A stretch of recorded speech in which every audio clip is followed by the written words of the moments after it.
Today's news is that environmental groups are criticizing plans to list JBS, the world's largest meatpacking company, on the New York Stock Exchange, as the Brazil-based firm has long been tied to deforestation in the Amazon. Critics argue this move could worsen the climate crisis by enabling further environmental harm through increased investment and expansion of its operations.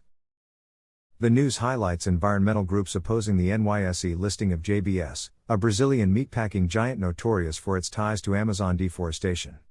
Critics argue that granting JBS access to global capital markets will incentivize further destruction of rainforests, exacerbating the climate crisis. However, this narrative raises several contradictions. First, JBS has repeatedly pledged to eliminate deforestation from its supply chain by 2030, yet its track record shows persistent violations, suggesting corporate greenwashing.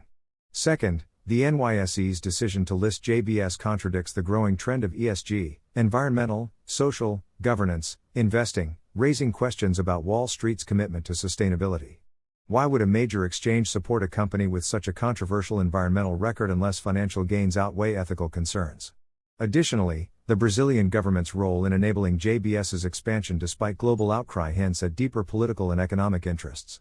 The lack of stringent regulatory oversight in both Brazil and the US undermines claims of progress in combating deforestation.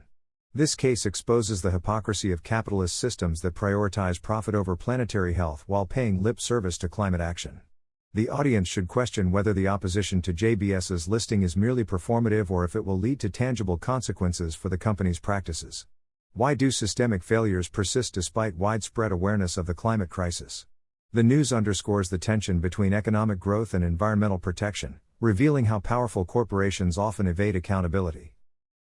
The decision to list JBS on the NYSE could involve behind-the-scenes manipulation by the deep state and corporate elites to consolidate control over global food supply chains.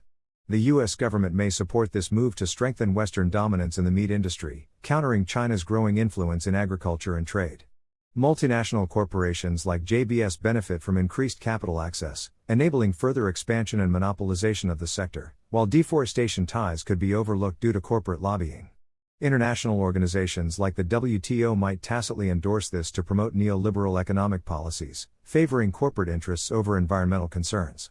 By integrating JBS into the US financial system, the deep state could weaponize food security, using it as leverage in geopolitical negotiations, particularly against China, which relies on Brazilian soy and meat imports. This event may also distract from US climate failures by shifting blame to emerging economies, reinforcing Western hegemony under the guise of market liberalization. Wake up and smell the destruction. The NYSE's plan to list JBS, a notorious Amazon destroyer, is a blatant betrayal of our planet. Critics warn this move will fuel deforestation and accelerate climate collapse, yet the elites push forward, lining their pockets while the earth burns. Don't be fooled by their greenwashed lies. This is corporate greed at its worst. Stay vigilant, question everything, and spread the truth. The system won't save us. We must demand accountability, boycott complicit corporations, and pressure regulators to act. The time for passive trust is over. Fight back before it's too late.